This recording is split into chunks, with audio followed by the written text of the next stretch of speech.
tous, très heureux de vous retrouver ce matin pour un nouveau numéro de votre rendez-vous hebdomadaire de décryptage de l'actualité politique nationale de la semaine sur Eusao Télévision, baptisé Info Hebdo.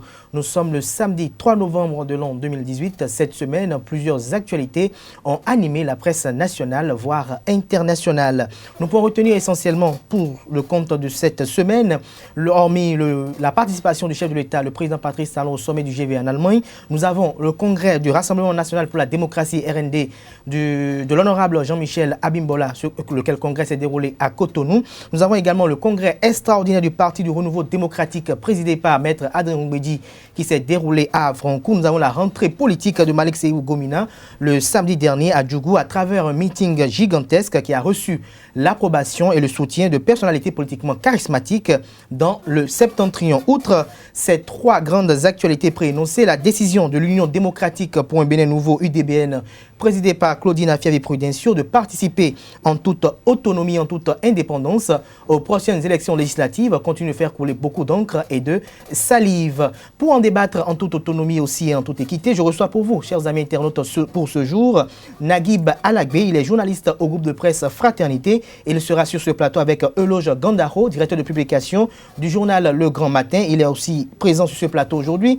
Diara Moussa Soumanou, journaliste producteur associé du débat citoyen, et le quatrième invité a pour nom Moudachirou Souberou, secrétaire de rédaction au quotidien L'Autre Quotidien. Sans plus tarder, nous les retrouvons pour le décryptage.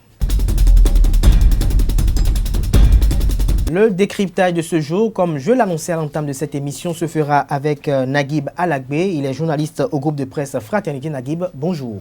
Chers confrères, bonjour. Bonjour, chers téléspectateurs. Merci d'avoir accepté notre invitation. Vous êtes face à Euloge Gandaro, directeur de publication du journal Le Grand Matin. Euloge, bonjour. Bonjour Kader, bonjour à tous les téléspectateurs. Alors, à côté de Naguib Alagbé, nous avons sur ce plateau Moudachirou Souberou, secrétaire de rédaction de L'Autre Quotidien. Bonjour.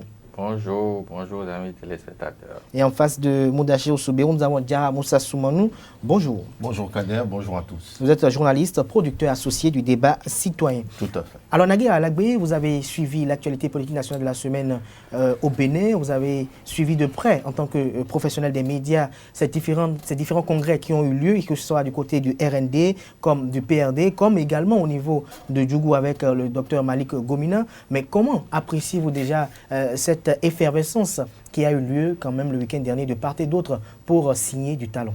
Et je crois que c'est vrai que c'est un mouvement, ça semble un mouvement d'enfance, un mouvement d'ensemble, parce qu'il y a un objectif qu'il faut atteindre, et il y a un délai, il y a un agenda qui est en train d'être un calendrier qui est en train d'être déroulé. Donc par rapport à ça, on a pu observer quand même la démarche au niveau des partis.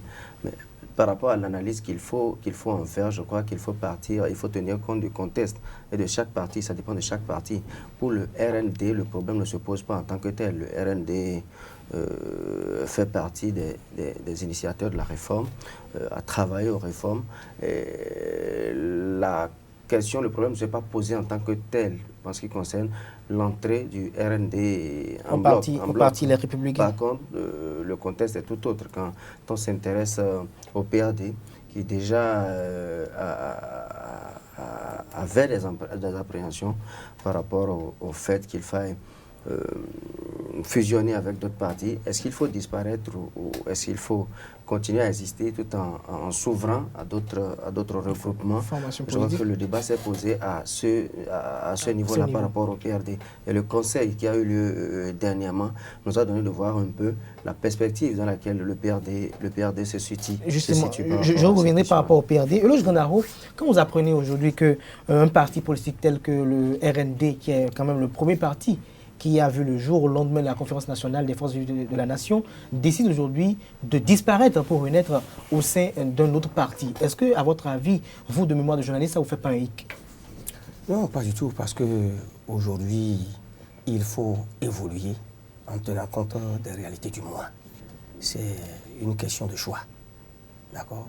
Et vous savez, dans le cadre de la réforme du système partisan, un certain nombre de lois ont été votées et les partis comprennent désormais. C'est fini le temps d'hésitation, le temps de la polémique, c'est fini. Dans la mesure où ces lois qui ont été adoptées à l'Assemblée nationale ces lois-là, la Cour constitutionnelle s'est prononcée là-dessus. Par exemple, pour le code électoral, la Cour a estimé que c'est conforme à la Constitution, à l'exception de certaines dispositions. Donc les partis qui avaient des réserves, ou qui, d'une certaine manière, continuaient de contester, ont compris que l'heure n'est plus à la contestation, mais il fallait se mettre dans les rangs. Alors, comme Naguib l'a souligné tout à l'heure, il y a une question de temps. Il y a deux blocs. Les deux blocs, que ce soit la dynamique, les républicains, ou que ce soit les progressistes, on sait que vous soyez dans un bloc ou dans un autre, vous êtes avec le président de la République. Maintenant, c'est une question de choix. Est-ce qu'il faut continuer d'hésiter? Comme il a souligné, le RND, par exemple, c'est que ce n'est plus l'heure de dire, mais s'il faut disparaître, non, ce n'est plus cette question-là. La loi est claire, vous avez l'obligation, n'est-ce pas, de vous mettre dans un bloc, dans des regroupements politiques pour aller aux élections. Nous ne sommes plus au temps où les partis politiques, il y a des candidats indépendants, les partis même qui ont eu le temps de dormir pendant des années, viennent se réveiller momentanément pour aller aux élections. C'est fini ça. La loi vous impose un certain nombre de choses, il faut se mettre dans les rangs. Et par rapport à ça, ce n'est plus question de RND, il y a quelques années, non? Combien de partis le lendemain de la conférence nationale? Voilà. Il est question maintenant de se mettre à jour par rapport aux règles qui régissent la République. Se mettre à jour. Donc c'est cela. Donc maintenant, le RND s'est conformé en fait. Maintenant, qu'on le veuille ou non, il y a les questions d'intérêt. Alors, avons-nous un intérêt à aller vers les républicains ou aller vers les progressistes? Parce qu'on ne fonce pas tête baissée vers un bloc, voyez-vous. Et par rapport aussi à la conviction des militants, à la position des militants, il faut recueillir leur avis avant de prendre une décision. Je pense que c'est tout cela qui a fait que les contraintes de temps et également les militants qu'il faut consulter et avoir leur mot d'ordre, tout cela a fait que vous avez vu ce week-end, le week-end passé, et tous ces partis-là qui rappellent ceux qui continuaient d'hésiter ou de traîner les pas, vous les avez vus tous organiser des congrès pour se mettre dans les rangs. Bon, maintenant, quant au choix, ça dépend. Je crois que chaque leader, tel qu'il a dit, a eu le temps de consulter sa base et a eu l'appui ou a eu la caution de sa base pour que demain, on n'en vienne pas à dire que bon, les militants n'étaient pas d'accord quand le leader a fait le choix de tel bloc ou de tel autre. Voyez. Alors, Moundachiro, j'ai bien envie de vous poser la question de savoir.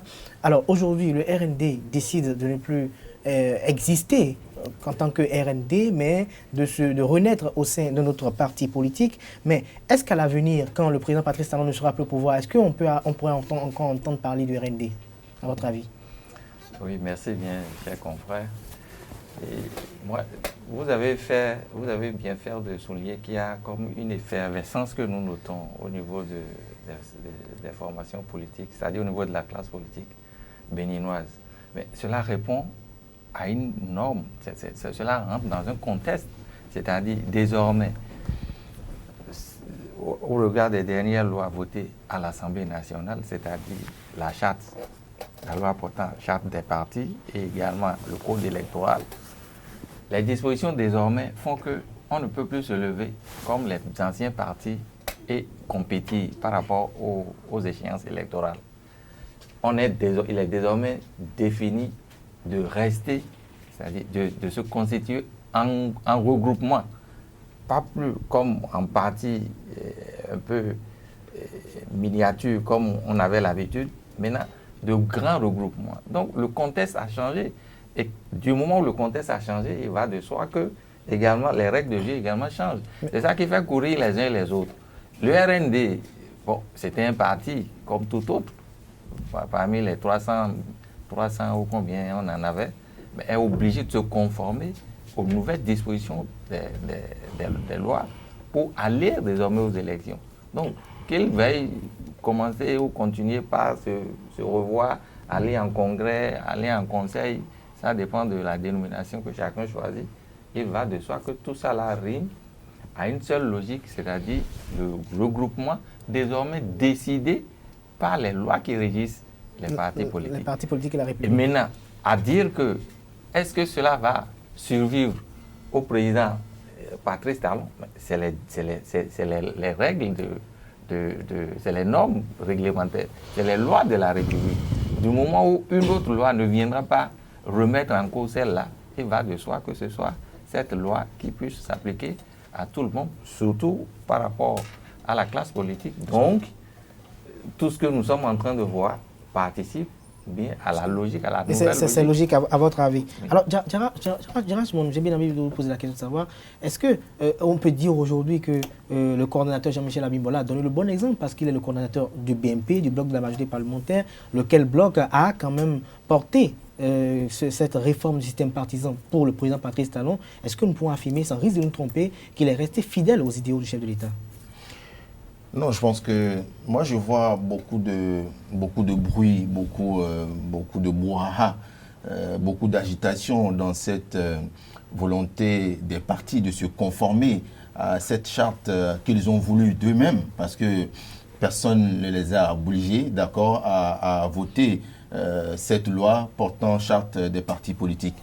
Moi, je vois comme un candidat à l'examen du baccalauréat, par exemple, à qui on dit, mais cher ami, propose-nous l'épreuve à laquelle tu souhaites composer en juin prochain. Et on est en janvier, et donc, on lui remet le papier, il compose son épreuve, il décide qu'il souhaite être interrogé sur telle épreuve. Mais juin s'approchant, c'est-à-dire on est en mai, mais c'est lui qui s'agite alors que les autres candidats qui n'ont pas participé en réalité à la proposition, à l'élaboration de l'épreuve sont tranquilles.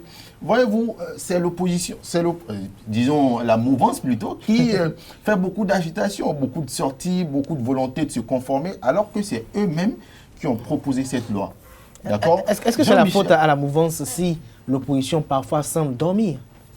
Non, l'opposition ne dort pas, l'opposition travaille. Mais si parfois, l'opposition travaille, mais si parfois elle surgit, ils se disent que... si parfois elle surgit momentanément, c'est-à-dire à des moments donnés, on sent qu'il y a quand même une certaine animation de la vie politique nationale par l'opposition. Il y a eu des moments donnés où on sent quasiment une absence totale, et qu'après il faut attendre peut-être des faits et que c'est peut-être un mois après qu'on réagisse. Est-ce que c'est de la faute de la mouvance présidentielle? Je parle ici de ce devoir de se conformer, d'accord, à la charte des partis politiques. Eux, ils sont déjà regroupés, d'accord. Quand vous prenez l'opposition, il n'y a que les FCBE ou peut-être encore, vous verrez à peine 2 autres partis de l'opposition. Voyez-vous, eux, ils sont déjà prêts pour les prochaines échéances électorales. Donc, c'est au niveau de la mouvance que vous voyez que chaque week-end, il y a des meetings, d'autres font des meetings, après ils disent que c'est congrès et tout ça. Et c'est eux qui, sentent le besoin maintenant de se conformer, alors que les autres l'ont déjà fait. Voyez-vous? Et quand vous prenez par exemple, des fois ils disent que c'est, tantôt même, ils n'ont même pas choisi encore le nom des blocs dans lesquels ils doivent se mettre. Voyez-vous, c'est un peu compliqué. Faut dire que au sein du bloc les Républicains, il y a quand même de grands intellectuels qui vont s'asseoir quand même en toute synergie, de manière consensuelle, pour trouver quand même une vraie dénomination. Alors, je reviens à vous, Nagui Balagwe, pour vous poser la question de savoir, aujourd'hui, le PRD aussi a tenu également ce congrès, au cours duquel on a appris quand même des choses quand même qui laissent libre cours aux spéculations, quand on apprend que le PRD va pas disparaître, mais va se fusionner, et que, conformément aux articles qui régissent le fonctionnement de ce parti politique, le logo, la dénomination, les slogans ne vont pas disparaître. Est-ce que ça ne vous amène pas à peut-être penser qu'il y a peut-être des choses qui se trament en dessous de ce soutien qui a l'air un peu dubitatif aux actions du chef de l'État? D'accord. Avant d'en arriver au PRD, j'aimerais quand même faire 2 petites remarques.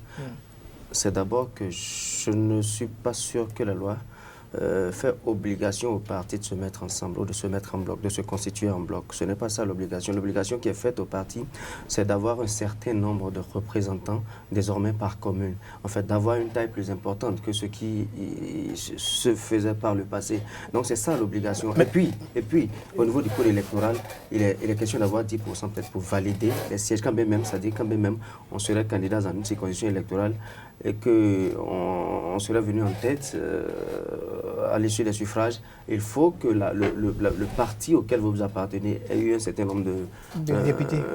Un pourcentage pour que vous puissiez valider votre siège. Et donc, quand individuellement, en tant que parti, vous vous sentez en mesure de remplir ces conditions, vous n'êtes pas obligé d'aller en bloc. Donc la loi ne fait pas obligation au parti de se mettre en bloc. C'est-à-dire, la loi fait mais les acteurs eux-mêmes disent que... D'ailleurs, la loi interdit la participation aux élections législatives en coalition. Il faut être un parti, il faut se constituer en parti, il faut être un parti qui existe Et maintenant, les partis qui existaient peuvent, dans une certaine mesure, se conformer aux nouvelles dispositions de la réforme du système partisan sans être obligés d'aller en bloc. C'est ce que nous avons observé avec l'UDBN de Claudine Prudencio. On va y revenir tout à l'heure. Voilà. Maintenant, par rapport je ne pense pas que... La deuxième remarque, je ne pense pas que ce soit de l'agitation ou du brouhaha, comme l'a dit mon confrère. Je le disais tantôt, il y a un agenda. Il y a un calendrier et en fonction de ce calendrier, vous voyez, le BMP aujourd'hui, c'est beaucoup plus d'ensemble que l'opposition, que la minorité. Oui, il y a beaucoup plus de membres.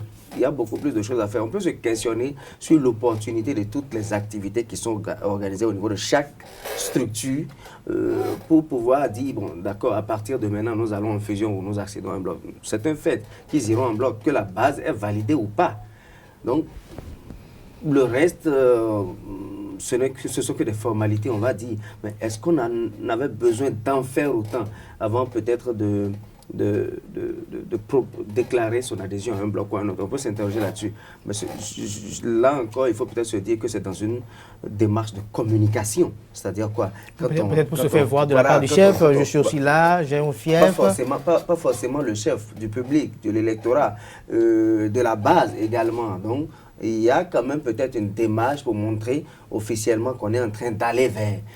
Voilà, c'est dans ce cadre-là qu'on peut placer les différentes sorties qui sont effectuées depuis quelques jours et qui, quand même, se tiennent encore également ce samedi également.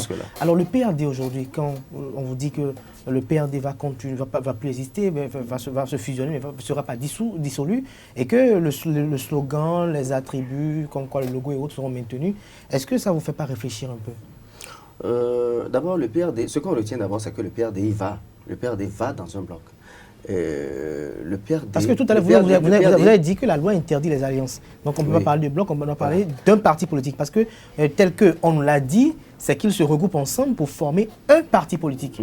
Et donc, quand ils se regroupent ensemble pour former un parti politique, donc on ne doit plus entendre parler encore peut-être de l'existence d'un PRD ou d'un RND ou autre. Quand on lit les recommandations issues du dernier conseil, c'est que le PRD part en fusion, mais voudrait que la fusion ne soit pas...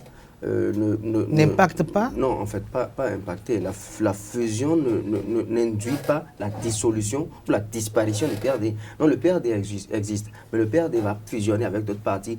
Et cette fusion-là, cet ensemble-là va prendre un autre nom, qui n'est pas le PRD. L'ensemble qui va être constitué, il n'est pas dit que l'ensemble qui va être constitué va utiliser ni le nom, ni le logo du PRD. Cela dit, le nom et le logo ne disparaissent pas. Ça veut dire quoi? Ça veut dire que le PRD est dans la perspective de ce que peut-être il peut à tout moment revenir vers son nom ou vers son logo. C'est-à-dire quoi? Le parti ne disparaît pas, le parti n'est pas dissous. Il n'est pas question de dire aujourd'hui que le PRD n'existe plus. Le PRD existe, mais a fusionné. C'est la démarche du PRD. Et le PRD entend aller à la fusion par un acte écrit qui stipule clairement, c'est-à-dire qui dresse les conditions et les implications de son entrée en bloc. Donc je crois que le PRD y va, mais comme reste quand même assez prudent par rapport peut-être... Le PRD reste prudent. Le PRD y va, reste un peu prudent, mais est-ce que vous, en tant qu'analyste, vous ne voyez pas une certaine, je dirais, une certaine machination en dessous? Parce que quand on dit le PRD y va, on parle de constitution de partis politiques. Le PRD se fusionne avec d'autres mouvements pour constituer un parti politique, et qu'on dit que le PRD ne va pas disparaître. Alors s'il ne disparaît pas, ça veut dire que le PRD existe, et donc qu'est-ce qu'il fait là-bas? Alors ça veut dire qu'il y a une alliance politique alors? Non, mais c'est tout ce que vous dites là, ce n'est que des calculs politiques. Ce n'est que des calculs politiques en réalité. Moi, je ne parlerai pas de machination.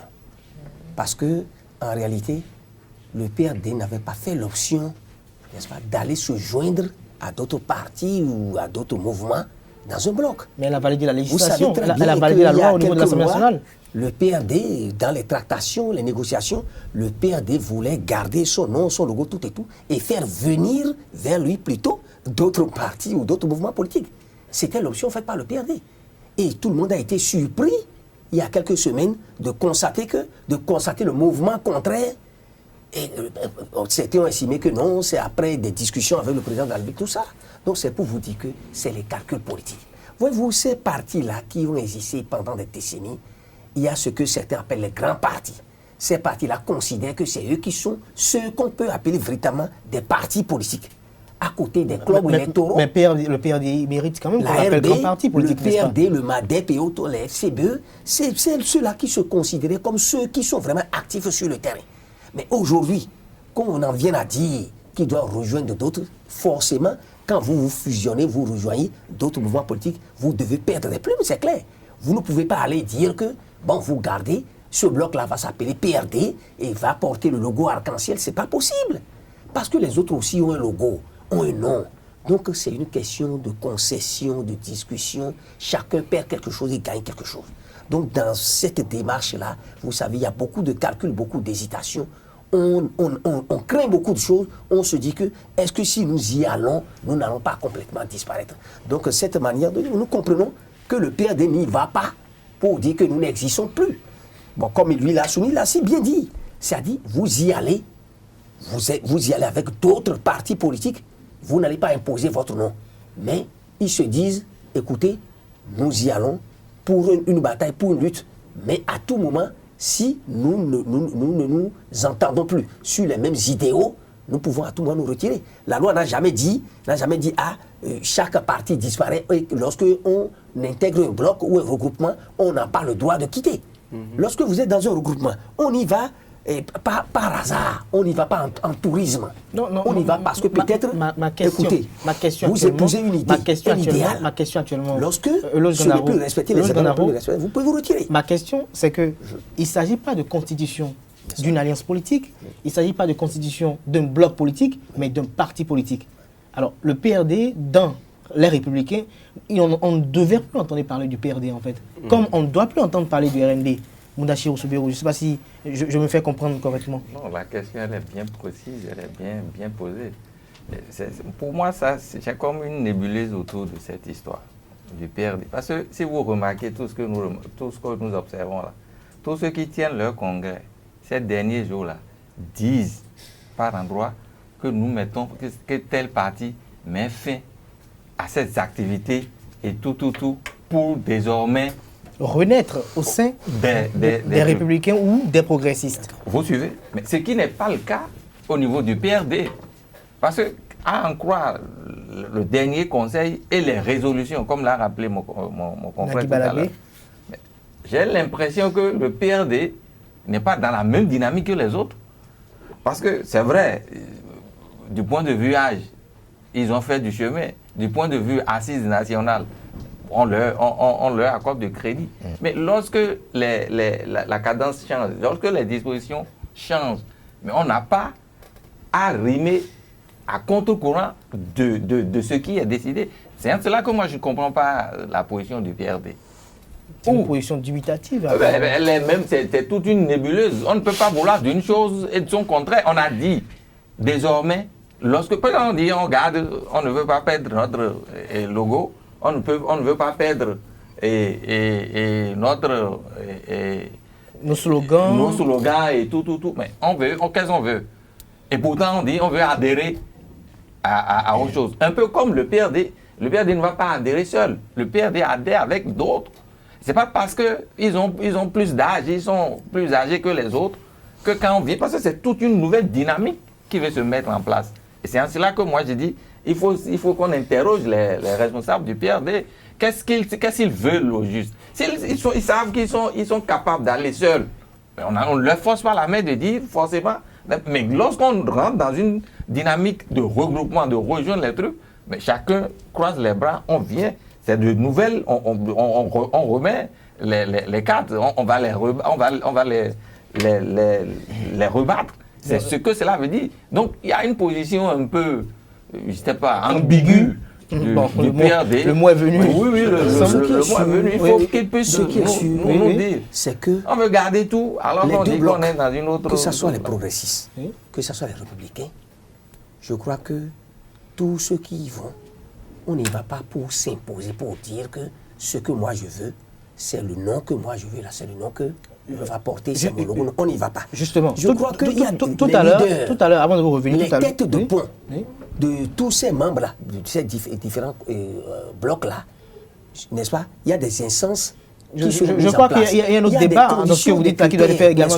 Quand on dit dans l'opinion déjà que c'est le chef de l'État, Patrice Talon, qui va élaborer les listes des deux partis politiques, je pense qu'on va aborder ce point tout à l'heure. Okay. Mais Diarra Moussa a soulevé quelque chose qui est très important. On a comme une confusion en fait. On se demande parfois, même les acteurs même parfois parlent de bloc Les Républicains. Parfois on entend parler du parti Les Républicains. Et donc se pose la question de savoir, Diarra Moussa, est-ce que c'est un parti qui est en constitution ou bien un bloc? Parce que si c'est un bloc, on peut comprendre que le PRD reste avec ses attributs et ses slogans, mais si c'est un parti, alors ça ne devait pas être le cas, n'est-ce pas? Non, mais ce sont des éléments qui ne sont même pas encore clairs dans les cercles même des initiateurs. Voyez-vous, certains parlent de bloc républicain, après ils parlent de parti Les Républicains. Quand après, ils ont appris on parle de dynamique unitaire, bloc dynamique unitaire. Un parti existait déjà qui s'appelait Parti Les Républicains. Ils ont changé le nom pour dire que c'est plutôt dynamique républicaine et autres. Je voudrais dire qu'il y a beaucoup d'ambiguïté et beaucoup de cacophonie un peu. Mon ami Sidiko l'a dit tout à l'heure. Voyez-vous, Soubérou plutôt l'a dit tout à l'heure.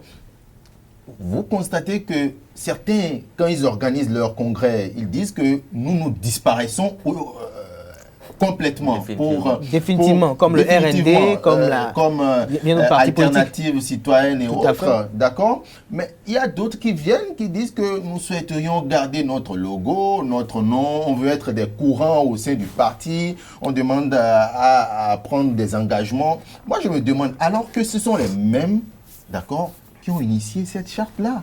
Voyez-vous, le PRD, c'est son président qui ont animé des séminaires. Qui ont fait des réflexions. Dans la dynamique de vulgariser. Des ateliers, tout et tout. Aujourd'hui, qu'on en vienne à sortir ces hésitations-là, moi, je me pose en tout cas beaucoup de questions. Beaucoup de questions. Oui, alors, Naguib Malagou, la question. Je pense qu'il n'y a pas d'ambiguïté du tout.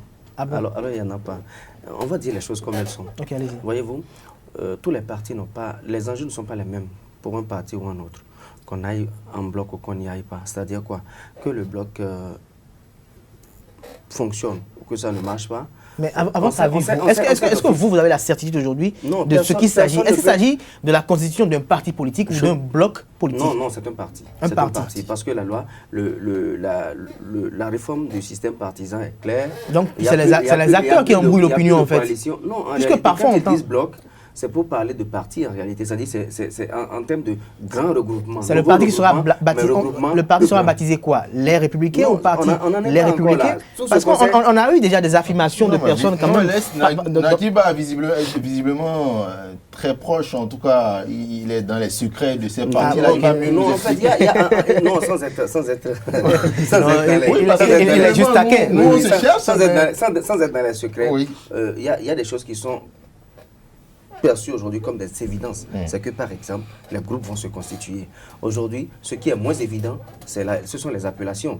Le bloc progressiste, là-bas, il y a un mot de débat par rapport au nom, mais on sait par exemple que le bloc progressiste, in fine, ne va pas s'appeler le bloc progressiste. Ils l'ont dit et répété. Comme au moins là, il y a un peu de certitude. C'est le cas de l'autre côté. On sait que ça ne va pas s'appeler bloc progressiste, quand bien même c'est resté la même chose depuis. Et ce qui s'est passé au niveau de l'autre bloc, du bloc qui est constitué à partir du PRD de Dynamique Unitaire, c'est qu'au départ, il y avait deux différents blocs là. Il y avait le Dynamique Unitaire qui était déjà un bloc, et puis le bloc qui se constituait autour de PRD. Et il y a aussi la coalition Bénin en route. Ce qui n'est pas le cas du bloc progressiste. Et donc, quand on a mis deux blocs ensemble, ça dit... Ils ne sont plus que deux, il y a aussi coalition Bénin en route. La coalition Bénin en route n'était pas partie pour être un bloc. Elle voulait être un bloc au départ. Non, elle n'était pas partie pour être... La coalition n'était pas partie pour être un bloc. Selon moi, mes informations, c'était parti pour être un bloc parce que Bénin en route avait refusé de se rallier. À aucun moment, il n'a été question de 4 blocs. Personne n'a jamais dit. Non, mais Bénin en route, c'était un bloc.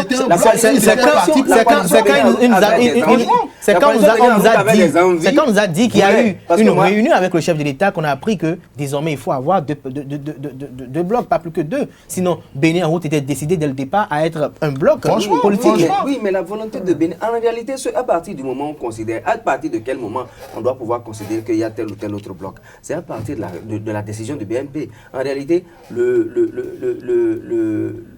la coalition Bénin en route n'était pas pour tant que ça un acteur décisif. Et donc ceux qui devaient décider, PRD, c'était le BMP et le chef de l'État. Et à partir du moment où le BMP et le chef de l'État, avant que la décision soit prise, la coalition Bénin et Route avait peut-être des Moi, je voudrais savoir. etc.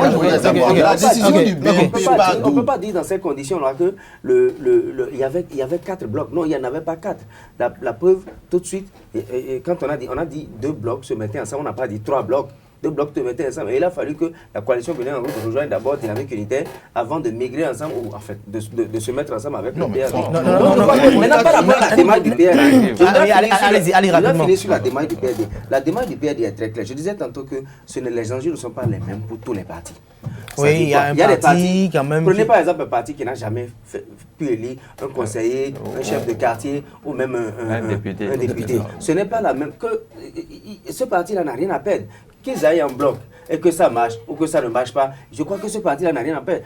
La perspective qu'on lui donne d'entrer dans un bloc plus grand et de dire j'appartiens à un parti désormais qui peut faire une dizaine de députés, qui peut faire peut-être plusieurs conseillers, c'est une opportunité pour ce parti-là. Et donc le risque est prenable pour ce parti. Alors qu'un parti comme le PRD ne peut pas prendre le risque entièrement, alors que sans savoir ce qui va se passer dans la base. Naguib,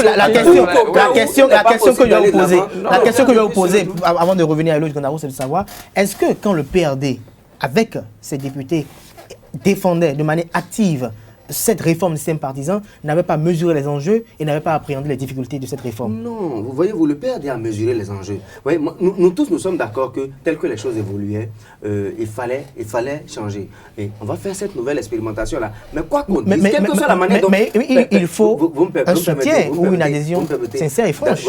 Allez-y très rapidement. Quelles que soient les dispositions qu'on va prendre, c'est un saut dans l'inconnu. C'est une nouveauté. On y va en y mettant tout ce qu'il faut, en faisant en sorte que ça marche. Mais il n'est pas dit qu'on sache ce qui va se passer dans 5 ans. C'est pour cela qu'on y va avec puisqu'on a déjà une base arrière, puisqu'on a déjà construit quelque chose, on ne peut pas prendre le risque. Dis les choses simplement. Ne nous inquiétons pas davantage. Tout ce qui se passe, ça va dans l'ordre normal des choses. Ne pensons pas déjà que, bon, il y a dramatisé, mais c'est déjà une crise. Non, il n'y a pas de crise à ce niveau-là. À votre avis, il n'y a pas C'est de des crise, ambitions donc, politiques, selon c'est des calculs vous, politiques. il n'y a pas d'injustice quand d'autres décident qu'ils ne veulent pas disparaître totalement. Je vous ai dit tout à l'heure que libre. lui, là, si bien, il a insisté là-dessus. Un parti comme le PRD, vous savez aujourd'hui qu'il y a des mouvements politiques, des clubs électoraux qui rejoignent aussi les blocs là. Vous êtes d'accord avec moi?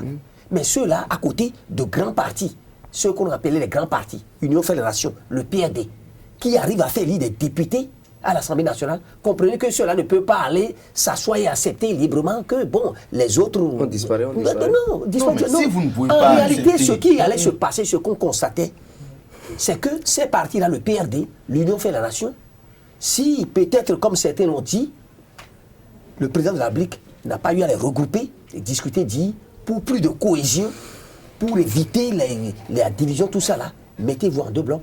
C'est que le PRD, chaque parti avec son égo, son égoïsme, avec tous ses calculs, le PRD... Mais quand il y a des go, ça veut dire que quand même il y a des valeurs. Pour mobiliser, pour rassembler. Il y a quelque chose à vendre quand même, quand il y a de l'ego. L'Union Fédération ferait la même chose, et ainsi de suite. Il y aurait plusieurs regroupements politiques. Et vous allez voir que ça va être une cacophonie terrible. D'accord? C'est peut-être cela que le président a perçu en disant, écoutez, au lieu qu'il y ait 3, 4, 6, 7, 8 rassemblants, grands regroupements, ça va créer beaucoup de problèmes. Plus il y aura de regroupements, alors mettons-nous en 2 blocs. Alors ça va éviter la cacophonie. Donc comprenez que même avec les 2 blocs, ce n'est pas facile. Ce n'est pas facile. Ce n'est pas facile. Donc tout ce qui se passe aujourd'hui, nous n'avons pas fait cette expérience-là. Donc il faut l'expérimenter. Donc c'est une expérience. La décision du PRD est une bonne décision. Qu'il y ait des remous, qu'il y ait des mécontentements. Et qu'il y ait des décisions plus ou moins pas très claires en fait. Des prises de position. Je m'avais vous poser la question de savoir, est-ce qu'à votre avis, si vraiment, comme le décrit si bien Eloge Gandaro, le PRD est un grand parti qui quand même peut avoir un peu d'ego parce que c'est quand même des années d'existence, c'est quand même des années de participation à l'animation de la vie politique nationale à travers des élections législatives, communales et présidentielles. Est-ce que le PRD ne pouvait pas prendre une décision comme peut-être courageuse et audacieuse comme peut-être l'UDBN de Claudine Prudencio? Si tant est que tout ce que vous lui affublez, grand, expérimenté, tout ça, s'ils peuvent défendre ça, ils n'ont qu'à aller seuls. C'est simple. Ils n'ont qu'à aller seuls. Et là, au moins, je ne suis pas d'accord avec vous. Mais on dit les règles de jeu changent désormais. Et avec de nouveaux critères de paramétrage de l'animation politique, dont il faut absolument s'accommoder. C'est ça qui les amène eux tous. Parce que désormais, c'est quoi? Il faut avoir une dimension nationale. Est-ce que le PRD, de tout ce que vous êtes en train de dire, 1000 députés, 120 000 députés, tout ça, a pu, pourquoi il trouve la nécessité maintenant de ne pas aller seul et de vouloir faire le truc là. Et quand tu choisis cette voie-là, tu ne t'imposes pas. Vous dites maintenant les clubs, peut-être que c'est les clubs électoraux là qui vont les faire grandir. Ça, vous ne savez pas. N'oublions pas que c'est ceux qu'on qualifie de clubs électoraux qui ont participé activement à l'élection du président Patrice Talon. Parce que justement, l'ego qu'ils ont. Ces fameux clubs électoraux qui ont participé à l'élection du président Patrice Talon. Excusez-moi, il n'y a pas d'ego à avoir ici avec les nouvelles conditions de truc là. C'est vrai, vous êtes ancien, vous êtes plus âgé, vous avez ci, vous avez ça. Mais si tant est que du moment où on est en train... L'UDBN, heureusement, vous avez dit... On va en parler tout à l'heure. Mais c'est déjà courageux. Si le PRD est courageux comme ça, le PRD n'a qu'à aller seul. Parce que désormais, ce qu'on ne sait pas aussi, c'est qu'il y a une disposition de pourcentage à obtenir désormais pour se faire élire dans la loge de ceux qui... au Parlement. Mais quand on rentre dans cette dynamique, mais si le PRD est tout confiant, et tout ce qu'ils sont en train de réclamer, ils n'ont qu'à maintenir tout ce qu'ils ont comme attribut et dire nous autres, nous lançons dans le jeu. Et on va voir si ceux que vous appelez les clubs électoraux là ne vont pas leur apporter. Naguib, je vous reviens, je vais poser la question à Diarra Moussa de savoir. Donc c'est ça, ils n'ont qu'à nous clarifier clairement le truc. S'ils sont garçons, ils n'ont qu'à aller seuls et on va voir. Est-ce qu'avec cette situation aujourd'hui de PRD, est-ce qu'il n'y aura pas parce que, à en croire à Eloge Gandaro, il y a des partis, de grands partis politiques, il y a des partis qui sont qualifiés de clubs électoraux, des partis régionalistes et rivalistes. Est-ce qu'il n'y aura pas des manifestations d'hégémonie? Est-ce qu'il n'y aura pas à l'avenir des frustrations? Parce que d'aucuns estimeront que peut-être, même s'ils ne sont pas grands partis, quand même dans leur fief, ils ont quand même le mot à dire pour ces grands partis qui sont soi-disant grands partis. Non, mais il y a déjà des frustrations. La preuve, vous voyez des partis qu'on annonçait dans dynamique bloc républicain plutôt, qui vont après dans le bloc progressiste, d'accord, et vice-versa. Voyez-vous, moi je pense que quand vous voulez construire quelque chose de grand, d'accord, il faut se débarrasser de ces égos, il faut éviter de faire deux poids, deux mesures. Il faut aller en toute humilité. Il faut aller en toute humilité. Quand un parti dit par exemple qu'il souhaite garder autant d'éléments, d'accord, qui caractérisaient son existence dans un bloc, c'est déjà des frustrations. Les autres, vous avez vu, au lendemain de cette décision du PRD, quand l'Alliance ABT a organisé une rencontre à son siège à Cotonou, qu'est-ce qui a été dit? Mais les militants ont dit qu'eux-mêmes, ils souhaitent que les éléments de leur logo puissent transparaître dans le logo final. Mais chaque parti va réclamer cela. D'accord? Même un simple parti qui était constitué de 100 personnes, dès lors qu'eux-mêmes, ils sont adhérents dans le bloc, eux-mêmes, ils ont leur mot à dire, d'accord? Ils ont leurs revendications à apporter, leurs valeurs à apporter, d'accord? C'est ça qui permettra au bloc d'avoir autant de pourcentage, d'accord? Après les élections législatives. Le PRD, comme mon ami l'a dit, c'est un grand parti, d'accord, mais ce n'était pas un parti national. Tous les députés dont dispose le PRD ont été élus dans une région donnée. Ils n'ont pas d'élus, par exemple, dans le septentrion ou au centre du pays. Voyez-vous? Donc, c'est cette valeur-là que les autres partis qu'on appelle les clubs électoraux vont contribuer à apporter, d'accord, à l'existence de ce bloc-là. Alors, Naguib Alagbe, la décision de l'Union démocratique pour un Bénin nouveau, l'UDBN de Claudine Prudencio, à l'issue d'un 4e congrès extraordinaire, de pouvoir aller aux élections législatives en toute autonomie, en toute indépendance, en constituant un bloc politique, est-ce à dire que cette décision serait qualifiée d'indiscipline, comme l'ont titré certains confrères cette semaine? Non, à mon avis, ce n'est pas de l'indiscipline. De toute façon... Ce serait aussi peut-être une trahison, parce qu'on a vu cela aussi également à la une des journaux cette semaine. Ce dont il faut tenir compte, c'est que nous sommes en politique. Et ce qui se fait, peut-être qu'il faut sortir peut-être du contexte politique pour mieux l'expliquer. C'est que j'ai une entreprise avec une certaine clientèle, avec des clients. Mais c'est justement cela, nous ne voulons plus qu'il y ait des partis politiques qui soient perçus comme des entreprises, comme des boutiques. Non, en fait, l'image que je donne, ce n'est pas pour dire que les partis sont des entreprises. Je dis, j'ai une entreprise. Mais la caricature, c'est ça. J'ai une entreprise et j'évolue, par exemple, disons dans la communication. J'ai des marchés, j'ai des contrats, par rapport à une entreprise peut-être qui est née, qui n'a jamais décrocher un seul contrat. Nous n'avons pas, quand nous allons nous mettre dans la perspective de fusionner, nous n'aurons pas les mêmes soucis, nous n'aurons pas les mêmes inquiétudes, nous ne pouvons pas avoir les mêmes préoccupations. Mais juridiquement, quand on parle de fusion, ça veut dire qu'ils ont les mêmes attributs.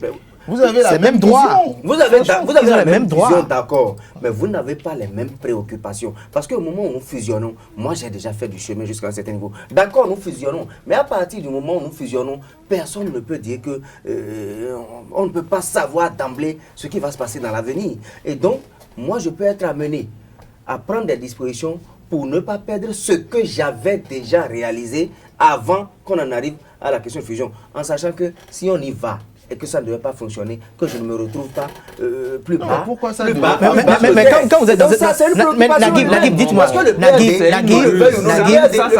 Ça s'appelle de la ruse. La ruse. Le PRD, qu'on le veuille ou non, cette vous le dites, le PRD n'est pas un parti national, mais le PRD a fait du chemin. Et d'ailleurs, si le PRD ne l'est pas, c'est qu'aucun parti ne l'est. Parce que... il y a le parti FCBE quand même. Ce n'est pas le FCBE ne sont pas un parti national non plus. Si, c'est le seul parti d'ailleurs qui a des députés, qui a des élus partout. Mais ils n'ont pas des élus dans toutes les circonscriptions. Oui, un peu partout. Si. Non, mais en tout cas, ce sont eux qui ont plus d'élus. Ils ont plus d'élus quand même que les autres partis politiques. Ils n'ont pas d'élus dans toutes les circonscriptions électorales. Mais c'est le seul parti quand même qui répond aux exigences actuellement. Et de quel FCBE parlez-vous? De ce qu'il en reste maintenant ou de ce que les FCBE étaient hier? Ce qu'il en reste maintenant. Je crois qu'il faut voir les choses de manière réaliste pour dire que la démarche du PRD, c'est une démarche humaine. Est-ce que c'est une démarche réaliste, c'est une démarche objective pour dire, certes, il y a un idéal vers lequel nous voulons tendre. Mais à côté, il faut y aller avec de la prudence. Et on ne va pas en vouloir au PRD s'il y a des partis qui sont prêts à se jeter dedans corps et âme, à ne rien entendre de ce que ça va devenir ou pas. Ces partis-là n'ont rien à perdre. Mais le PRD a tout à gagner peut-être, mais a également tout à perdre. A tout à perdre. Alors, Eloge Gandaro, vous voulez compléter, oui? Oui, je veux renchérir ce qu'il a dit. Pour vous dire que moi, je ne vais pas si je prends... je vais renchérir. Oui, parce que... c'est de la ruse. Si, c'est de la ruse politique. Parce que, écoutez, on ne force aucun parti politique à aller dans un bloc ou dans un autre. Mais le PRD n'a qu'à rester.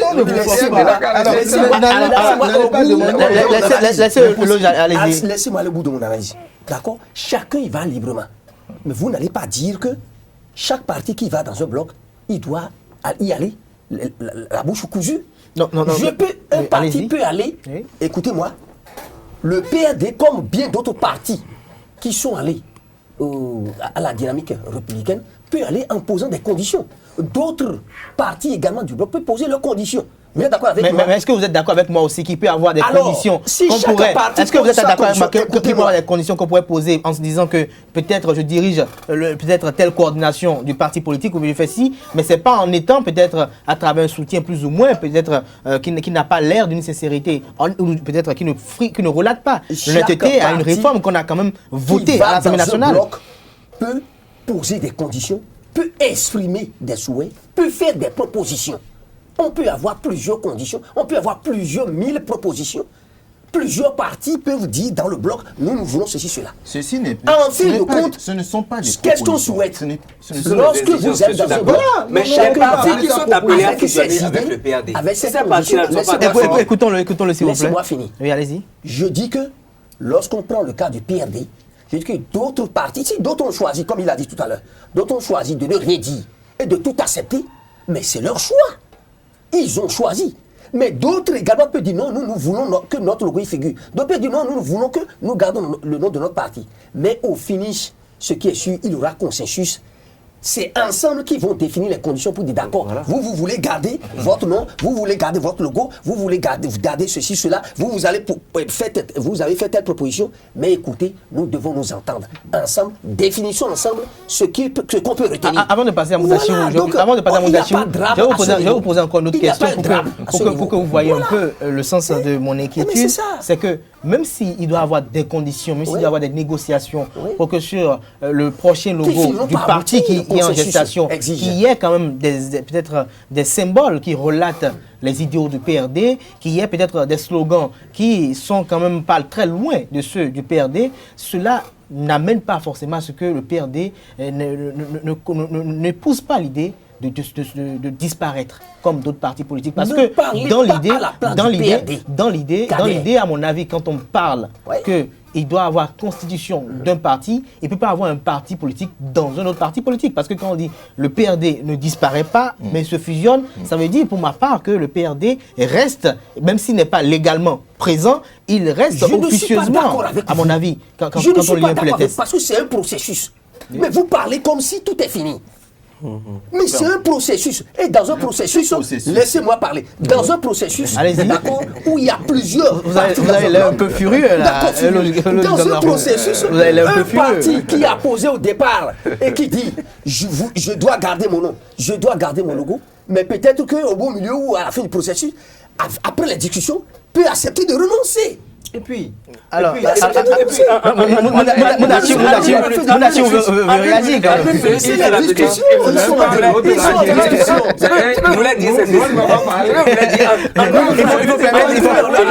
permettre à Moudachirou aussi de renchérir un peu. On ne demande pas aux partis qui sont appelés à fusionner avec le PRD. Si ces partis ne sont pas d'accord avec les exigences du PRD, alors ils ne sont pas obligés de fusionner non plus avec le PRD.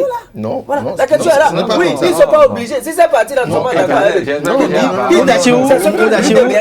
on sait qu'à un moment donné, l'UDBN était en négociation avec le bloc autour du PRD, avec la dynamique républicaine et le PRD. Et quand même, peut-être on ne sait pas ce qui s'est passé. Et puis, l'UDBN a tourné Casa pour dire ok, d'accord, maintenant j'y vais seul. Les autres partis peuvent faire également. Dans le PRD aussi, c'est ça qu'on appelle aussi. Le PRD a le fait. Si les autres ne sont pas d'accord, la ruse politique. Il n'y a pas de ruse à ce niveau-là. Pas celui d'UDBN. Allez-y. Vous voyez, la posture même du PRD là, vous allez voir, n'autorisera pas que tout se passe au mieux. Dans cet ensemble, si vous voulez, on va parier. Vous êtes pessimiste là? Non, pas pessimiste, je suis peut-être objectif. Parce qu'on ne peut pas, quelqu'un ne peut pas déjà s'arroger au départ, s'arroger pratiquement tout ce que le PRD, tout ce dont le PRD s'arroge là, et prétendre que tout va se régler au mieux, chemin faisant. Ce n'est pas possible. C'est bien possible. Ce n'est pas possible. Il n'y a rien que la dynamique unitaire, c'est ça, non? Ce que pilote ABT là. Ils sont ensemble, non? Tout à fait. Vous allez voir. Vous allez voir bientôt. Oui, c'est ça. Il faut être réaliste. Non, tu es un devin ou tu es un prophète? Ne masquez pas les choses. Qu'est-ce que vous masquez? Le Gadaro a accepté comme qu'il y a une divergence dans l'argumentaire. Nous sommes dans un processus politique. Dans un processus, j'exige tout ce que je veux. Mais je dois comprendre que c'est une question de consensus. Je peux exiger tout ce que je veux. D'autres partis peuvent exiger ce qu'ils veulent, mais au bout de compte, vous n'avez rien à exiger d'ailleurs. C'est l'intérêt. Vous n'avez rien à exiger pour un départ. Vous n'avez rien à exiger parce que quand déjà vous dites qu'on ne touche pas à ça, on ne touche pas à ça. Nous gardons ceci, les autres. Alors que on dit une qui leur refuse aussi d'exiger ou de parler. Mais c'est ça justement les autres. C'est pourquoi je vous dis ABT viendra. ABT dira la même chose. Oui, il viendra opposer lui aussi tous ces dictats. Et c'est en ce moment-là que vous allez voir que tout ce que la posture du PRD, ce n'est pas une bonne posture lorsqu'on veut aller dans un truc de regroupement. Je ne sais pas à quel jeu ils sont en train de jouer. Non, et vous allez voir. La majorité ils seront obligés. Pour ces conditions, et ils vont se retirer. Vous voulez comparer. Il y a rien de dramatique. Vous voulez comparer. Ils seront obligés de se sortir eux-mêmes là de ce groupe pour dire qu'ils vont Ils vont créer un parti. Oui, à la dernière minute. Je crois que pour ma part, c'est aussi une bonne idée. Parce que ce serait quand même...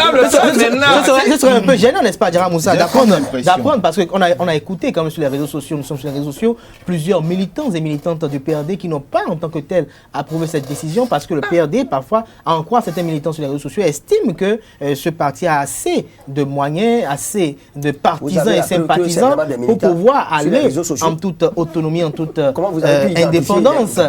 En toute indépendance. Je crois qu'ils se sont présentés et jusqu'à l'instant T, à la minute près où nous sommes dans le fait de cette émission, il n'y a pas eu de démenti formel en ce qui concerne ces audios qui ont été faits sur le président André Mouedi, comme quoi sur la décision, parce qu'ils estiment qu'on ne peut pas, après des années, entendre que le Tchoko, on va gagner, va plus exister, entendre que le PRD va plus exister. On peut peut-être demander à d'autres partis de se rejoindre à ce parti. Aux audios des réseaux sociaux. N'importe qui peut se... Je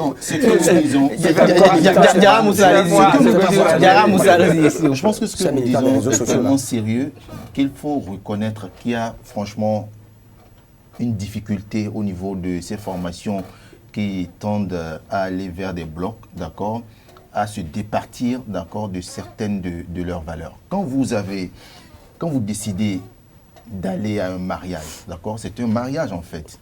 C'est un contrat que vous signez. Et un contrat, ce sont des chapitres, ce sont des articles, d'accord? C'est des alinéas également. C'est une communauté, c'est une société. C'est une société, d'accord?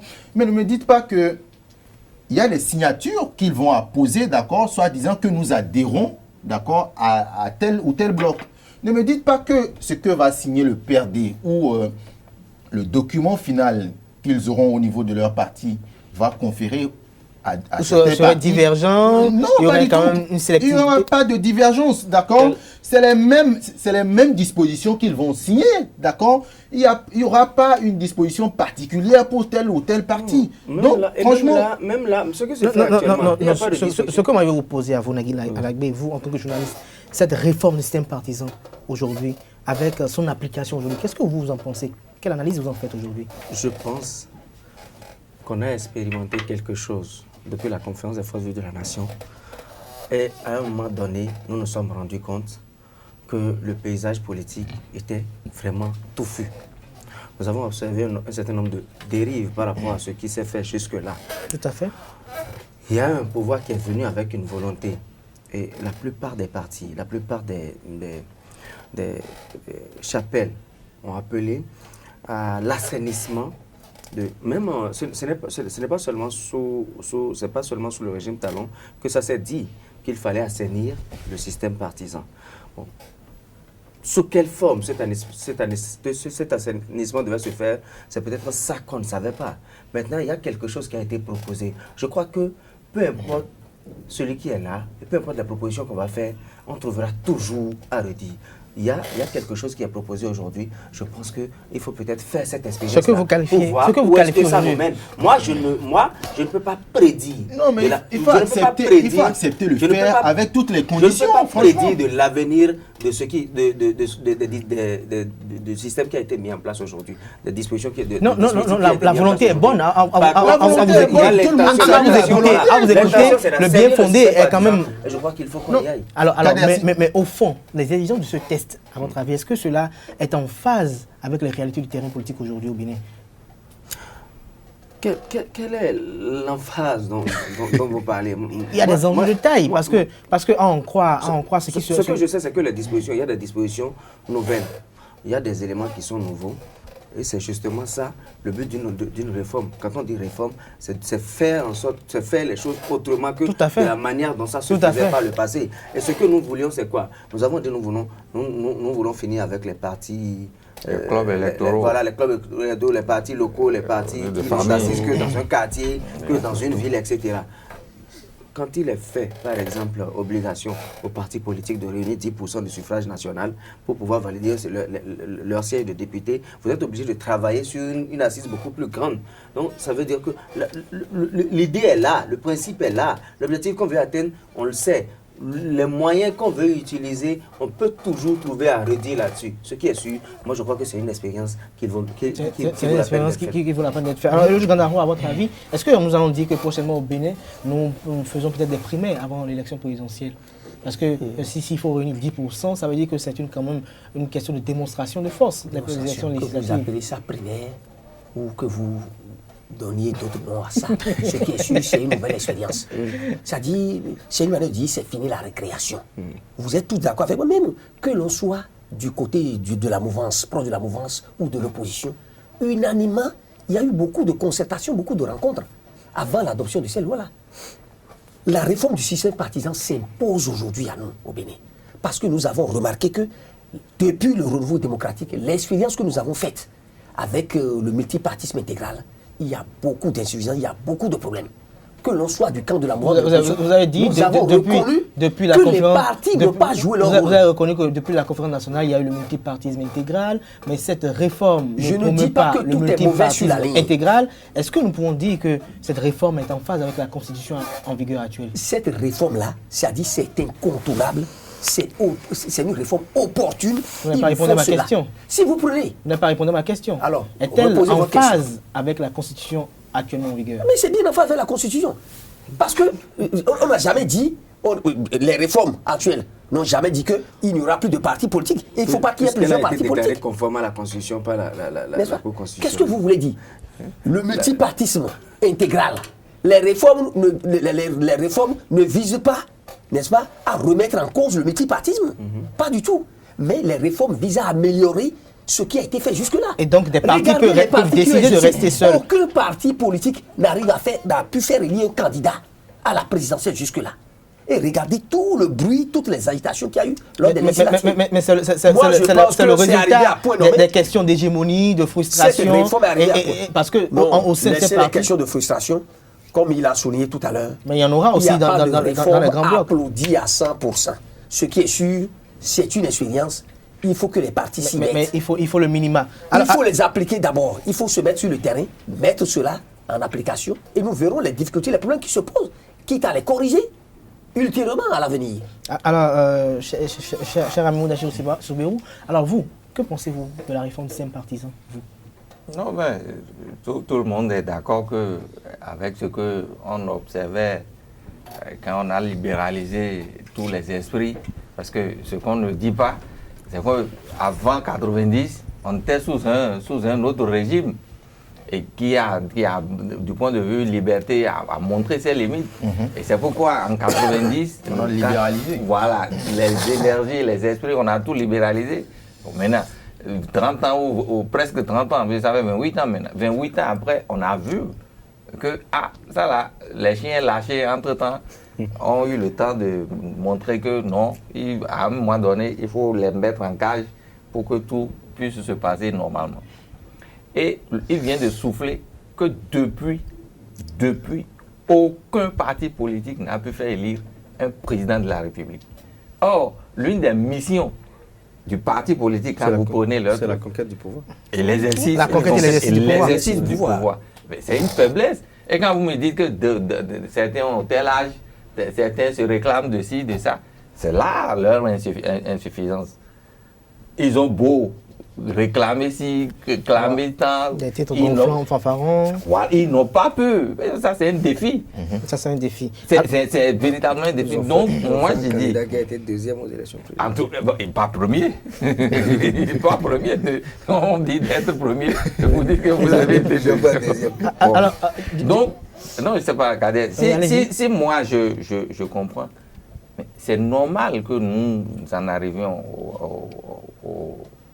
à tout ce que nous sommes en train de faire. Parce qu'il faut revoir un peu le fonctionnement, parce que bientôt, il y aura même un financement pour les partis politiques publics.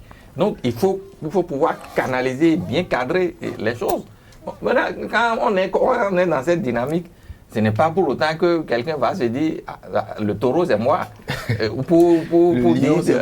lion c'est moi. Mais c'est tout alors, Diarra Moussa, avant de passer au cas Malick Gomuneur, est-ce que la réforme elle est bonne à en croire quand même vos vis-à-vis? Oui, non, mais franchement, nous-mêmes nous mais est-ce qu'au niveau du test, est-ce qu'il n'y a pas un petit problème? Parce qu'on a comme l'impression, comme le disent la plupart des gens... Mais c'est eux-mêmes qui se sont mis cette corde que les députés se sont mis mais c'est eux-mêmes. Une corde maintenant, on verra. Ou bien ils sont assis sur un toit là, qui sont aussi eux-mêmes sans le savoir.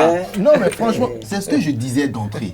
Je dis, mais ce sont des candidats à qui on a demandé les preuves que vous souhaitez composer. C'est vous-même qui avez décidé que vous souhaitez avoir, d'accord, une réforme du système partisan.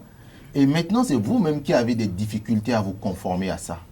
C'est ça, c'est là le problème. C'est ça véritablement le problème. Franchement, alors nous-mêmes... je reviens rapidement, très rapidement, avant de passer au sujet suivant. Nagui Malagoué, il y a une rumeur comme quoi c'est le chef de l'État qui va faire les 2 listes, c'est le chef de l'État qui va déposer les listes. Est-ce que alors ces partis politiques ont encore leur valeur d'être? Est-ce que les différentes activités politiques sont effectuées, ont leur raison d'être faites si, et véritablement, comme il est dit dans l'opinion, que c'est le président Patrice Talon qui va élaborer ces listes sans la consultation des ténors politiques? Vous avez très bien commencé. Vous avez dit par vous-même que c'était des rumeurs. Mais il nous revient à nos journalistes de pouvoir infirmer cela. Je pense qu'à l'étape actuelle, on n'a pas d'éléments pour pouvoir dire que... Mais est-ce que le chef de l'État est habilité à élaborer ces listes? Par contre, je pense que, nous l'avons dit, il faut dire les choses comme elles sont. Il faut dire les choses comme elles sont.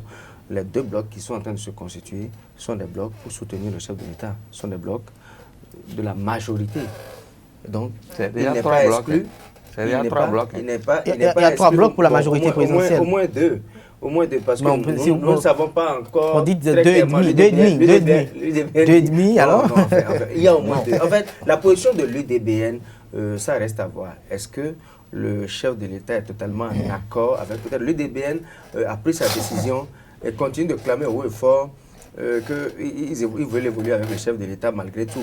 Mais est-ce que le chef de l'État, lui, dans cette perspective, je crois que la question est entière. À l'issue de la législative, ils vont le prouver au chef de l'État de quoi ils sont capables. Au moins ces 2 grands blocs ont la caution du chef de l'État. Et à partir de ce moment-là, il est évident que le chef de l'État aura son mot à dire par rapport à ce qui va se faire. Mais ce ne serait pas une dictature, n'est-ce pas? Ce n'est pas une dictature. Dans la mesure, Kader, vous allez me dire que les listes seront constituées sans que le chef de l'État ne soit informé, sans qu'il ne consulte ces listes-là. Ce n'est pas lui qui constitue les listes. Mais au niveau des blocs, démocratiquement, si les listes sont constituées, je crois que la sagesse et puis, comment dirais-je, qui va loin ménager sa monture. Vous avez un chef de guerre qui conduit la troupe. C'est une guerre, la législative prochaine. Les stratégies mises en œuvre, d'accord, les moyens dont vous dites tout ça, là, le chef a son mot à dire. Il considère, ah ben si on faisait ceci, ah effectivement c'est mieux. Donc ce n'est que ça. Il va donner son avis, mais ce n'est pas lui qui constitue les listes et qui l'impose au bloc. Ce n'est pas ça. Je ne suis pas d'accord avec vos impressions au sujet de cette spéculation. Je ne suis pas d'accord avec eux parce que hier, comme aujourd'hui, là où on va là, c'est le chef de l'État qui va mettre la dernière touche à tout. La dernière touche, qu'est-ce que tu appelles la dernière touche? Oui, mais ce qu'il dit est très important. Écoutons-le. Il dit la dernière touche. Oui, ne nous l'aurons pas. Cette touche ne serait pas susceptible de modification. De s'agiter, de penser que eux autres, ça, ils ne perdent rien à attendre. Aucun chef de l'État. Et vous avez déjà vu le signal qu'il a donné. Quand certains coalitions voulaient faire si on voulait... Il y a un peu d'agitation stérile. Et il a dit, et 2. Bon, est-ce qu'il n'ira même pas à 1? Parce que... selon les stratégies de terrain, parce que l'opposition est là, calme, elle ne dit rien. On ne sait pas ce qu'elle pense. Ce qu'elle élabore comme stratégie. Le dispositif tiendra compte justement de ce que l'adversaire également déploie sur le terrain. Et comme les autres me disent, je sais pourquoi moi je suis en train de dire, on parle de 2 maintenant, pour ne pas même dire 3, parce que l'UDBN clame toujours, dit que il est avec Talon scotché, collé, que lui... Elle soutient fermement et de manière inconditionnelle le programme d'action du gouvernement du président Patrice Talon. Diarra Moussa, allez-y, Diarra Moussa, nous allons permettre à Diarra Moussa d'aller. Allez-y très rapidement. Oui, le président Talon ne parle pas pour qu'on entende, mais quand vous avez parlé tout à l'heure de rumeurs, c'est des choses sur lesquelles il faut à des moments donnés se fonder pour ne pas perdre la route. Le chef de l'État, c'est quelqu'un qui est habitué, d'accord, à garder sa sérénité quand quand ces partisans, d'accord, font leur travail sur le terrain, c'est quelqu'un qui reste calme. Mais ne me dites pas que... Il a l'art d'observer avant d'agir. Mais il a ce qu'il pense. Ouais. Vous avez vu ce qui s'est passé, ils ont constitué des blocs. Après, il leur a demandé de recasser et de reprendre. Et de se ranger. Ils l'ont fait ou pas? Alors, c'est de la même manière que vous verrez, d'accord, à l'approche des législatives. En fonction des enjeux du moment. En fonction des enjeux, en fonction également des stratégies que l'opposition également va déployer. Ne me dites pas qu'ils vont rester statiques autant qu'ils sont aujourd'hui pour aller aux législatives. Le chef de l'État également apportera sa touche. Les partis vont faire les propositions de leurs candidats pour ces élections-là qui viennent. Mais le chef de l'État, en dernier ressort, apportera sa touche. Il y aura ces partisans qu'il voudra forcément placer selon les circonscriptions. Non, mais attendez. Ne me dites pas. Je crois que ce que Diarra dit est très important. C'est toujours comme ça. Je suis d'accord. Naguib Balagbe et Logique Gondaro. Et même si nous devons installer le débat, nous n'allons peut-être pas nous entendre à ce niveau. De ce que vous venez de dire, vous dites que vous avez appris par des rumeurs que c'est le président de la République qui constitue les listes et qui impose au bloc. Ça, c'est différent de ce que vous dites. Mais c'est fini par trancher. S'il vient en dernier ressort tranché. J'ai pas affirmé. J'ai pas affirmé, j'ai juste rapporté. Qui a constitué Nous qui a constitué la liste? Débat. Non, nous ne l'aurons pas. Parce que nous savons tous, vous ne bougez pas. Nous savons tous que le chef de l'État, nous savons tous que le chef de l'État aura son mot à dire là-dessus. Le chef de l'État aura son mot à dire. Écoutez, ce sont des blocs, ça touche. Je crois que Diarra et Moussachirou sont en train de me rejoindre. Naguib Balagbe, je reviens à vous parce que nous sommes pris par le temps. Le PRD, Djougou, à part Malik Gomina a remué il y a exactement samedi dernier.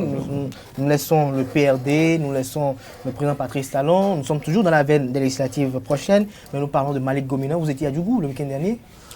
Oui, nous y étions. Nous y étions parce que... En tant que reporter? Justement. Tout à fait. J'ai signé le reportage que Canal 3 a publié, a diffusé par rapport à l'activité. Je crois que ce qu'il faut retenir, c'est qu'il y a un monsieur qui est allé dire officiellement chantant politique. Et ça s'est fait de la manière la plus solennelle qui soit. On a réuni les populations sont venues de partout. D'abord, l'annonce a été faite que, parce que le contexte était que quand on écoute les discours, c'est un monsieur qui était attendu un peu plus tôt en politique, mais qui n'est pas venu.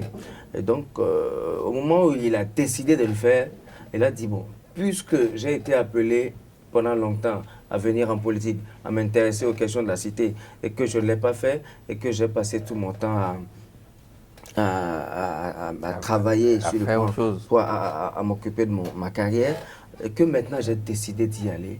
Et donc, je prends le pari de manière officielle et de manière solennelle. Et donc, c'est ce qui a été fait à Djougou, où les populations ont été réunies pour accueillir la déclaration d'entrée en politique de quelqu'un qui était attendu pour y venir depuis un certain moment. D'accueillir quelqu'un qui est attendu depuis un certain moment. Ouais. Est-ce à dire que désormais Malik Gomina ne sera plus influent dans le monde de la presse béninoise?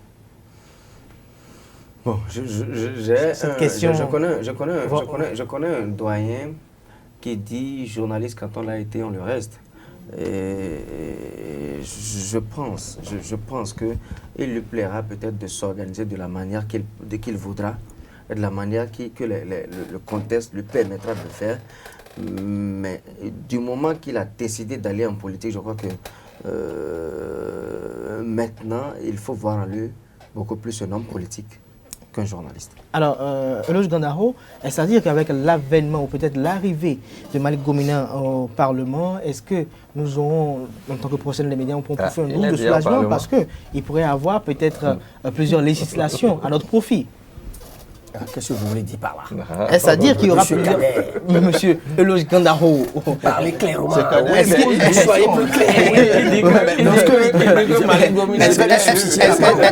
Est-ce qu'en tant qu'élu député, est-ce qu'il va militer pour qu'il y ait beaucoup plus un arsenal juridique assez fort, beaucoup de législation pour peut-être permettre aux journalistes d'exercer leur profession en toute aisance?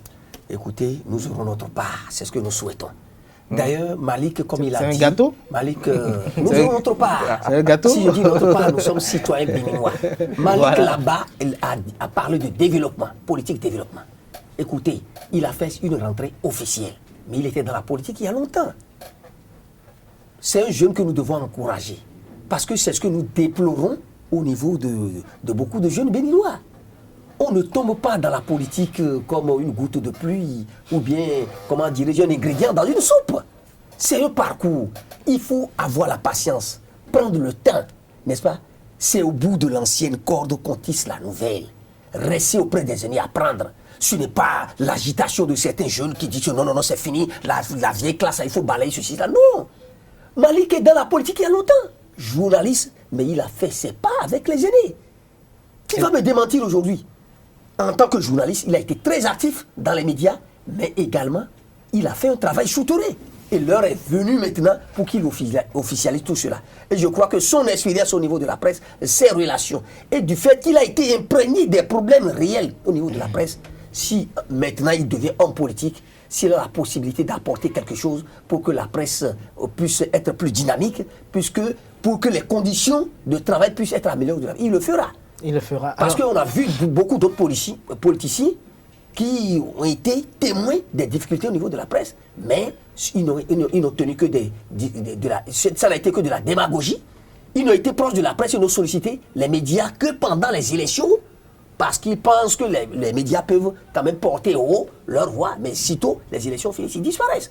Malik étant de notre milieu, étant resté avec nous, je crois que il ne continuera pas à mélanger les deux, mais quand même il sera plus actif dans le milieu politique, mais tout en apportant beaucoup aux médias également, qui comprendront qu'il a été utile à quelque chose. Alors, Mounachir Soubero, quand on a vu les différentes personnalités qui ont entouré Malik Gomina lors de sa sortie politique, est-ce que nous pouvons dire qu'il a été bien accueilli dans la famille politique, des politiques? Oui, et je constate que mes confrères de bon droit, ils lisent déjà même Malik Gomina, il l'envoie déjà au Parlement. Ce ne sont pas nous qui les lisons. Je crois que Malik Gomina a fait son entrée politique par le biais d'un parti, l'Alliance ABT. Et si le président de l'Alliance ABT même l'appelle futur député de Djougou, futur député de Djougou, au vu et au sud de tout le monde, ne me demandez pas de douter. Tout à fait.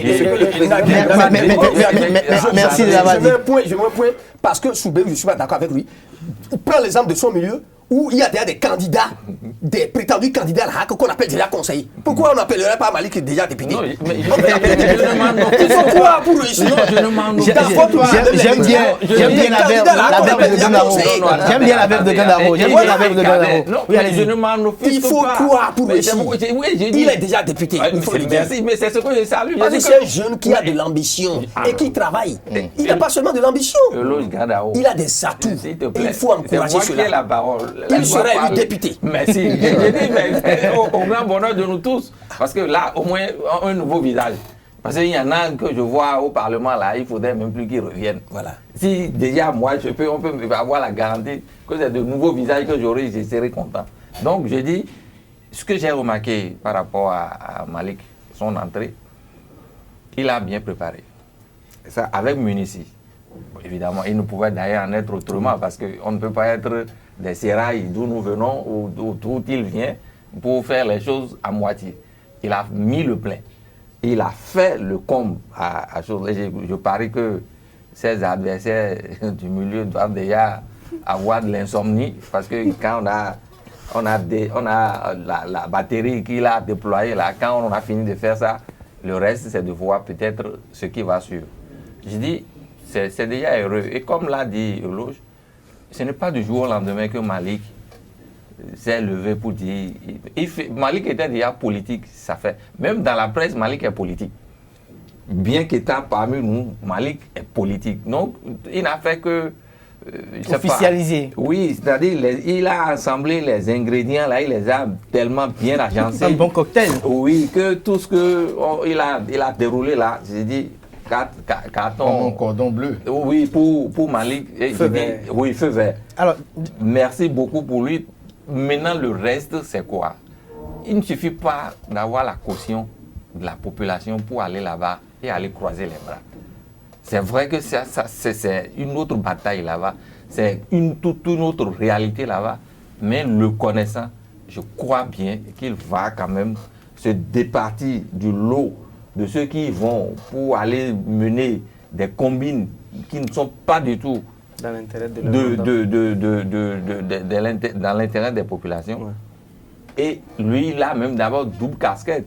Il va défendre les siens, la population de Djougou. Et il a à ne pas oublier d'où il vient, c'est-à-dire les médias. Parce que l'État dans lequel nous évoluons aujourd'hui, s'il vous plaît, il faut revoir un peu le fonctionnement des choses. Alors, Diarra Moussa, Malick Gomina, futur député à l'Assemblée nationale, vos appréciations? Non, je pense que, comme les autres confrères l'ont dit, Malick, c'est quelqu'un qui est très connu, d'abord dans notre milieu de la presse. Il est très apprécié, et c'est de cette façon il est très apprécié chez nous à Djougou. Pour nous les jeunes, c'est un modèle de prospérité, c'est un modèle de réussite. Et à ce titre, franchement, il n'a pas eu de difficulté à faire cette transition entre la vie professionnelle et la vie politique. Ce que vous avez vu le samedi dernier n'est que le fruit d'un travail de longue haleine. J'ai fait partie, en tout cas, de ces premiers ambassadeurs, ensemble avec Naguib Alagbé sur le plateau ici. En 2015 déjà, voyez-vous, juste au lendemain de l'élection des députés de cette 7e législature, nous sommes descendus plusieurs fois sur le terrain. Nous avons sillonné les 12 arrondissements. Ce n'est pas que le reporter qui était là-bas. C'est-à-dire que nous connaissons tout le travail qui a... Non, on va mettre l'accent à ce niveau. Et en son temps, quand on parlait de Malick Gomina à nos autres camarades de Djougou, c'est-à-dire qu'ils n'avaient jamais vu. C'était un nom nouveau pour eux, mais c'est-à-dire c'est un nom qu'ils entendaient, mais ils n'ont jamais eu la chance de le voir. Et ce souvenir, je l'ai toujours. La première fois où on regroupait tous les jeunes des 12 arrondissements de Djougou, c'était le jour où le Premier ministre, son avion faisait le crash au stade de Djougou. Nous n'étions pas très loin de ce stade-là. Donc c'est pour dire que franchement c'est un travail de terrain qu'il a eu à faire avec beaucoup de jeunes très connus de la localité, et donc on ne doit pas être étonné de l'envergure de cette sortie-là. Et ma foi, il vient franchement donner beaucoup de souffle. Je l'ai souvent dit à l'Alliance ABT dans laquelle il s'est engagé, parce que franchement, si c'est l'Alliance même qui devrait organiser cette sortie, je ne pense pas qu'il y aura autant d'éclat. Franchement, il faut le dire. Donc, au-delà de tout, il faut dire que Malick, c'est quelqu'un de très apprécié, même s'il n'allait pas, franchement, sous la couverture de l'Alliance ABT, s'il lève son doigt en tant que Malick Gomina, franchement, il a des chances d'être élu.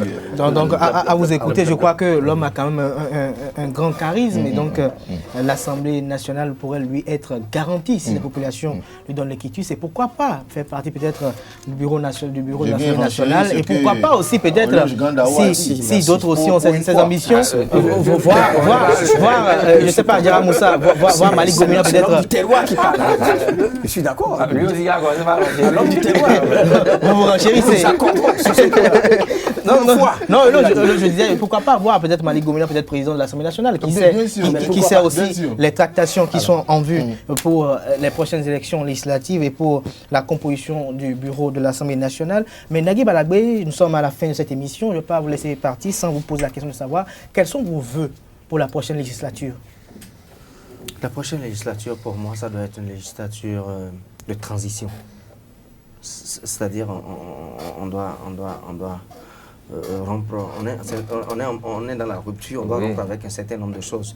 Moi, mes attentes par rapport, je suis un férule de la jeunesse au pouvoir. Moi, j'y crois fermement. Et je crois que je suis de ceux qui disent, le doyen l'a dit tout à l'heure, c'est vrai que ce n'est pas, ça ne se donne pas. C'est vrai que le pouvoir, on ne va pas nous le donner. Il faut qu'on se batte pour l'avoir. Mais je suis quand même un férule de la jeunesse au pouvoir. Je pense que le combat qui est le nôtre, le combat que nous devons faire, c'est le combat de notre génération, de faire en sorte que quand même un certain nombre de jeunes puissent venir aux affaires pour que la transition commence par être faite. Et quand je dis jeune, je ne fais pas forcément référence à l'âge.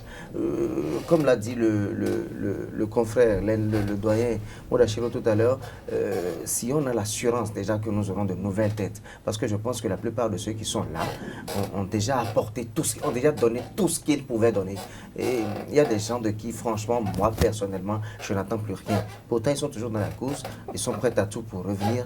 Moi, je me demande, je crois que il faut parfois se dire soi-même qu'on a fini et pouvoir quitter les choses avant que les choses ne vous quittent. Je crois que cette façon chauve-souris de s'accrocher à une position, à une situation, ce n'est pas sage du tout. Je pense que c'est à ça que nous devons aller. Ces législatives doivent donner le top de renouvellement de la classe politique. Et c'est ce que nous attendons. C'est ce que vous attendez.